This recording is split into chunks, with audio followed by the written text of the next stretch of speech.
Hello, कैसे हो बच्चों? एसएसटी एंटरटेनमेंट में आपका वेलकम है। सरप्राइज है आज आपके लिए, जिसका शायद आपको वेट हो रहा था। यस, डेवलपमेंट चैप्टर इकोनॉमिक्स के मोस्ट इम्पोर्टेंट क्वेश्चंस जो आपके स्कूल एग्जाम्स में भी आ सकते हैं और बोर्ड्स में भी।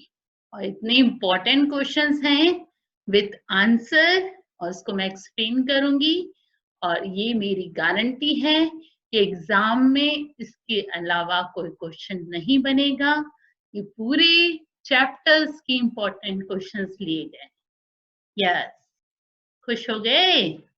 तो चलिए स्टार्ट करें। ओके, फर्स्ट क्वेश्चन है, describe any 3 characteristics of development.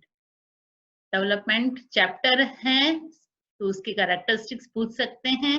तो पहले आपको बताना है डेवलपमेंट को वन लाइन में कि क्या होता है। तो डेवलपमेंट रेफर्स टू प्रोग्रेस और इम्प्रूवमेंट इन लाइफस्टाइल। ओके, उसके बाद आप कैरेक्टरिस्टिक्स दे दीजिए। 3 कैरेक्टरिस्टिक्स दिख रहे हैं यहाँ पे। Number 1, development is not a goal but A set of goals. Development does not mean only income. केवल इनकम से रिलेटेड नहीं होता है। समझाया था ना आपको? नहीं ध्यान आ रहा तो पिछले वीडियोस देखिए, बहुत अच्छे से एक्सप्लेन किया है। People aspire for equality, security, education and health etc. तो इनकम के अलावा दूसरी चीजों को भी जो लोग हैं वो ध्यान देते हैं। आप इसमें एग्जाम्पल भी इंक्लूड कर सकते हैं, ठीक है, जो मैंने वीडियो में आपको एक्सप्लेन किया था। Okay, second, different persons do have different as well as conflicting notions of a country's development. अलग अलग लोगों की अलग अलग नोशंस होते हैं कंट्रीज के डेवलपमेंट के लिए, और वो कॉन्फ्लिक्टिंग भी हो सकते हैं।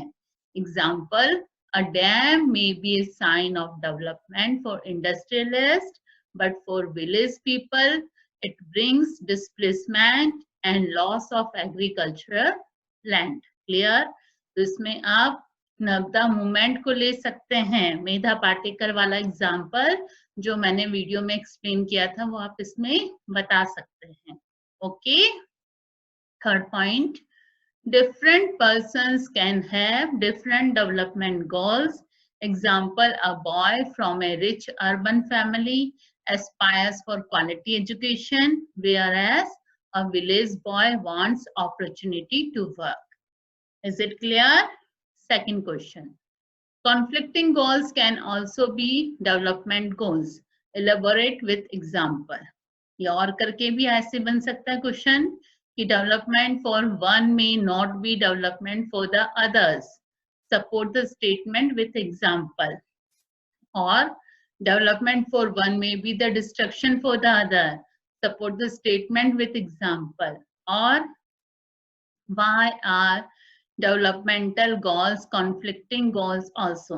ये इस तरह से किसी भी तरह से बात एक ही है, और it is very important question of this chapter. Is it okay? तो इसका आंसर देखिए, आप क्या बताएंगे? It is absolutely true that at times 2 persons or groups of persons may seek things which are conflicting. Second, industrialists may consider constructions of dams as development. This is because it provides electricity that they need. On the other hand, tribals, farmers, and other group may resent this as the construction of dam may lead to submergence of their land and thus lead to displacement and loss of their livelihood. आप example जैसे मैंने ऊपर बताया था मेधा पाटेकर वाला, वो यहाँ भी आप दे सकते हैं। नर्मदा बचाओ आंदोलन, ठीक है। Third, similarly a girl expect as much freedom and opportunity as her brother and that he also shares in the household work, but her brother may not like this. Clear हो गया? ठीक है। थर्ड क्वेश्चन है, Explain common, different and conflicting goals by giving suitable examples. ये मैंने video में भी बताया था और मेरे हैंड रिटन नोट्स में भी मैंने ये बताया था. देख लीजिए कॉमन गोल्स क्या हैं जो सबके लिए कॉमन होते हैं. ठीक है. There are some needs which are common to all like income, freedom, equality, security, respect, friendship, etc. ठीक है. डिफरेंट गोल जो डिफरेंट है बट कॉन्फ्लिक्टिंग नहीं है. डेवलपमेंट और progress does not mean the same thing for every individual. सबके लिए एक जैसी सोच नहीं है. सब लोगों की सोच अलग होती है ना, वेरी करती है. Each individual has his own idea of development. For example, development for a farmer may be better irrigation facilities. For an unemployed youth, it may mean better employment opportunity etc. आप इसके अलावा अपना भी कोई example दे सकते हैं. Third, conflicting goals. इसमें dam वाला एग्जांपल है सबसे बढ़िया. What may be development for some may become destruction for some others. For example, industrialists may want dams for electricity, but such dams would displace the natives of the region. ठीक है, clear हो गया सबको अच्छे से.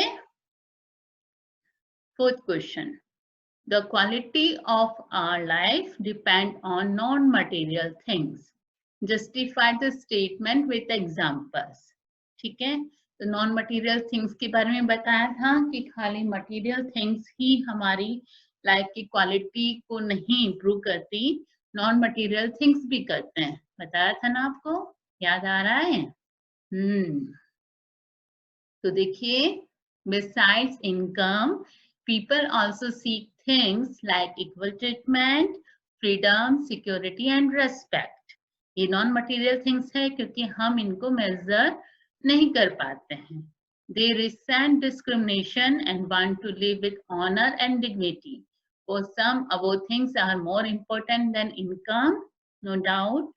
Money or material things that one can buy with it is an important factor on which our life depends, but the quality of our life also depend on many non-material things like the one mentioned above. ठीक है, इसमें आप अपना example भी बता सकते हैं कि जैसे मैंने वीडियो में बताया था कि जो है कहीं भी जाने के लिए यदि मुझे इनकम मिल रही है अच्छी, बट मेरे वहां पे जाने पे मैं सिक्योर नहीं हूँ उस जगह पे, तो मैं वहां जाना पसंद नहीं करूंगी. तो इस तरह से आप कोई भी एग्जाम्पल बता सकते हैं. Clear? Why is total income not a useful measure of development? Total income is not a useful measure of development. क्या इसका demerit क्या है? Because countries have different populations. Comparing total income will not tell us what an average person is likely to earn. ठीक है, तो इसको with example जो video में बताया है उसके साथ यदि 5 मार्क्स में आता है तो उस तरह से आप एक्सप्लेन कर सकते हो. ठीक है. Explain any 5 bases of comparison of development of different countries or state. तो उसमें आप देखिए कि 5 basis comparison क्या है. हम कंट्रीज को आपस में कंपेयर करते हैं तो किस बेस पे करते हैं? ठीक है, क्योंकि हमने टोटल इनकम को नहीं लिया तो हमने एवरेज इनकम पर लिया जिसे हम पर कैपिटा इनकम कहते हैं, लेकिन उसके अलावा भी कुछ अदर क्राइटेरियाज हैं. ठीक है, तो वो कौन से हैं? तो ऐसे करके हम 5 बेसिस बताते हैं. नंबर 1, पर capita income. This means what is income generated by each person in a given group of people. That is, per capita income or average income is the total income of the country divided by its total population. Clear? Second, literacy rate. It is also the basis of comparison of economic development of different countries or states. Literacy rate measures the proportion of literate population in the 7 and above age group. ये बिल्कुल याद रखिएगा क्योंकि कई बार 1 marks question भी आ जाता है. ठीक है. Net attendance ratio. It is the total number of children of age group 14 and 15 years attending school as a percentage of total number of children in the same age group. ठीक है? Infant mortality rate. This health indicator indicates the number of children that die before the age of 1 year as a proportion of 1,000 live children born in that particular year. Lower the amount of IMR, higher is the rate of people being healthy. ठीक है, clear हो गया? Next, life expectancy at birth. It denotes average expected length of life of a person at the time of birth. Either the life expectancy at birth higher is considered the development of a nation. ठीक है, तो ये मैंने with table आपको video में अच्छे से explain किया. ठीक है, तो ये जो क्वेश्चंस आप देखते हैं इनको समझते हैं, तो उसके बाद उन क्वेश्चंस के साथ साथ वीडियोस को भी देखिए ताकि उससे रिलेट करके आप उसको बहुत अच्छे से समझ सकते. इसीलिए मैंने साथ साथ ही क्वेश्चंस आपको दे दिए. ठीक है. Question number 7. What is the main norm used by the World Bank in classifying different countries as rich and poor countries? What are restrictions of such norm? Or how has the World Development Report classified countries? Explain the limitation of the report. Or what is the main criterion used by the World Bank in classifying different countries? Describe its limitations. तो इससे कई तरह से twist होके question आ सकता है. तो इसका आंसर देखिए. The main criterion used by the world bank in classifying different countries is PCI, that is per capita income. बहुत अच्छे से बताया था ये मैंने आपको. According to the world development report, the countries with per capita income of US dollar 12,056 per annum and above in 2017 are called rich countries. ये 2017 के डेटा हैं. इसके अकॉर्डिंग यदि 12,056 पर annum होगा, हमने डॉलर में क्यों लिया है इसका भी रीजन बताया था ताकि कंपैरिजन करना इजी हो सकता है. ठीक है. The countries with per capita income of US dollar 955 or less are called low income countries. Per capita income or average income is an important indicator of economic development of the country. ठीक है. ये second जो ये question है इसका second part के हिसाब से हमने इसको बताया है. ठीक है. Comparing countries by national income is not useful measure as countries have different population. Thus, average income is an important measure. तो सेकंड पॉइंट में हमने क्या बताया कि हमने PCI क्यों लिया है. ठीक है. और थर्ड पॉइंट है जो हम ये कह सकते हैं कि इसकी demerits. While per capita income is useful in comparison, it does not tell us how this income is distributed among people. Some may be many rich, but the masses may be poor. In this way, it hides disparities. तो ये disparities का मैंने एक video भी बनाया था आपको अच्छे से कि PCI की वो किस कौन सी डिस्पैरिटीज को हाइड करता है. ठीक है. तो ये आपको इस तरह से मैंने 3 पॉइंट्स में आपको अच्छे से बता दिया है जो अलग अलग पार्ट के आंसर्स दे रहे हैं. ठीक है. Next 8th question. Distinguish between the total income of a country and its per capita income. How do we classify the countries on the basis of per capita income? Yeah, on the basis the rich and low income countries have been categorized in the world. According to World Development Report, India comes in which category? Give reason for the same. तो आप देखिए कई questions आपस में combined होकर के भी आते हैं. ठीक है ना, समझ रहे हैं ना बात को. तो देखिए नंबर 1 इसका क्या है. Total income of a country is the summation of income of all the resident of the country. हमने पहले ही बता दिया कि total income क्या होता है. फिर second point, while per capita income is the total income of the country divided by its total population.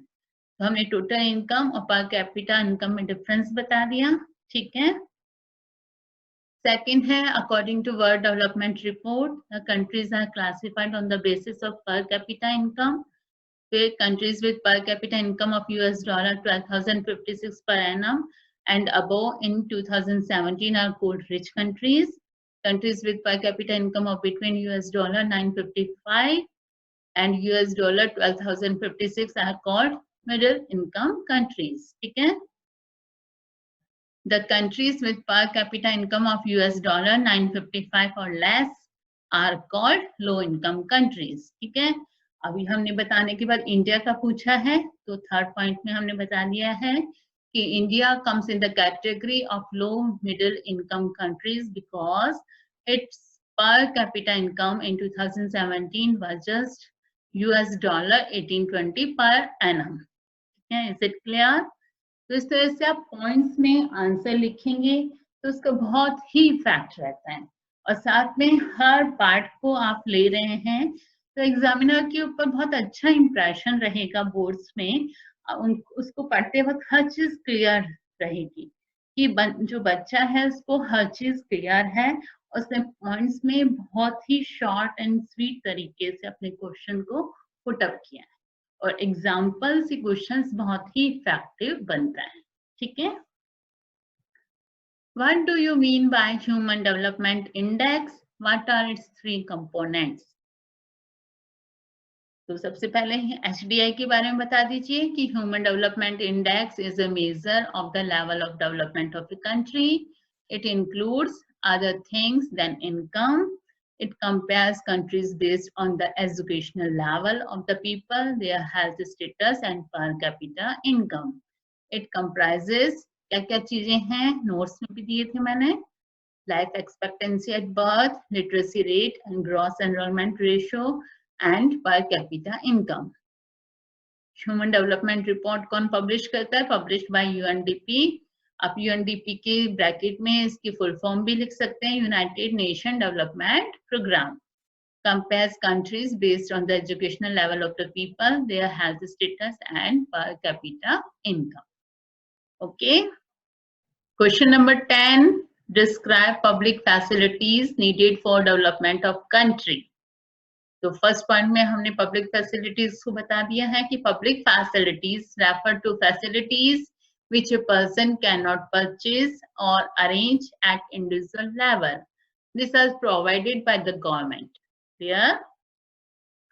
Second point, these are important because money in our pocket cannot buy all services required for a B quality of life. For example, pollution-free environment, better transport, safety, protection from infectious diseases. ठीक है, बहुत अच्छे से इसका भी video बनाया हुआ है. Following are the main public facilities which are needed for development. कौन कौन सी है? Pollution free environment, protection from infectious diseases, good infrastructure, good law and order situations, provision for safe drinking water, sanitation and public distribution system. ठीक है, clear हो गया? 11th question, what is meant by sustainable development? Explain it by taking the case study of water.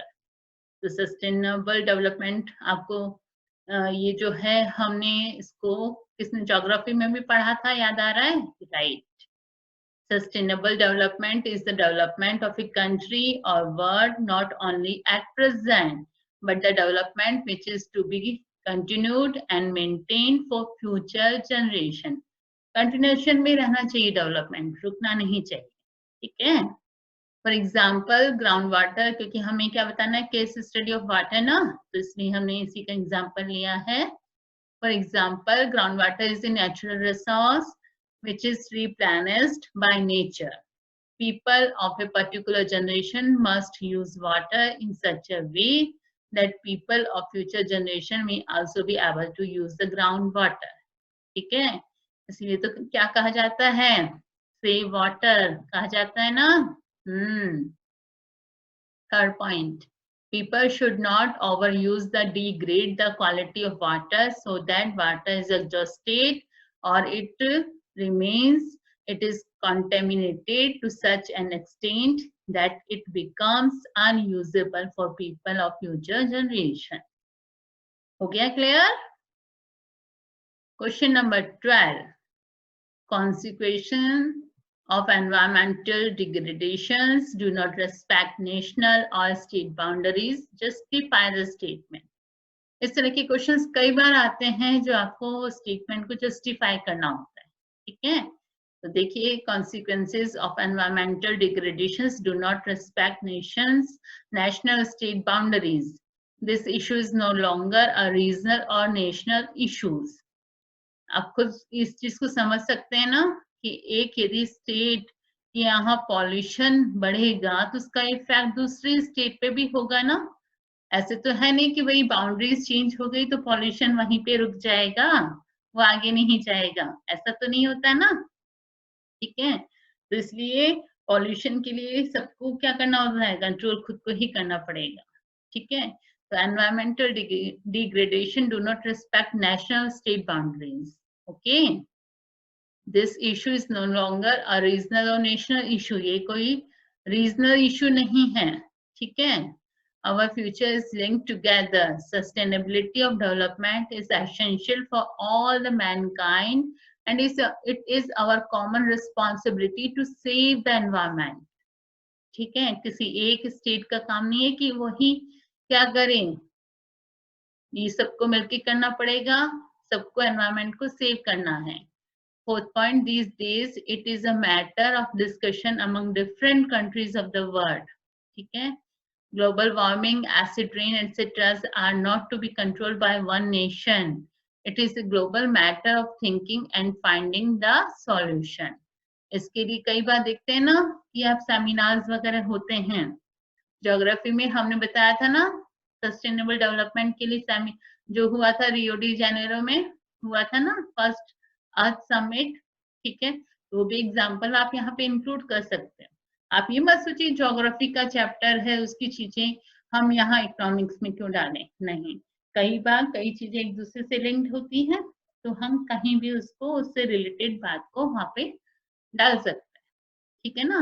तो इसीलिए तो हम सब चीजों के एक साथ स्टडी करते हैं ताकि आपको ये भी समझ में आए कि सब एक दूसरे से इंटर रिलेटेड है. ये 12 क्वेश्चंस हैं, बहुत ही इंपॉर्टेंट थे. और कैसा लगा आपको सरप्राइज गिफ्ट, है ना बढ़िया? तो ये मिल दे दो इसके साथ में और सब्सक्राइब करो, अपने फ्रेंड्स को भी दो और आपस में डिस्कस करो. नॉलेज को स्प्रेड करने से नॉलेज बढ़ती है. ये मत सोचिए कि इंपॉर्टेंट क्वेश्चन है मैं ही देख लूं, दूसरे फ्रेंड्स को नहीं बताऊं, ऐसा नहीं करना, सबसे शेयर करना. Okay, bye.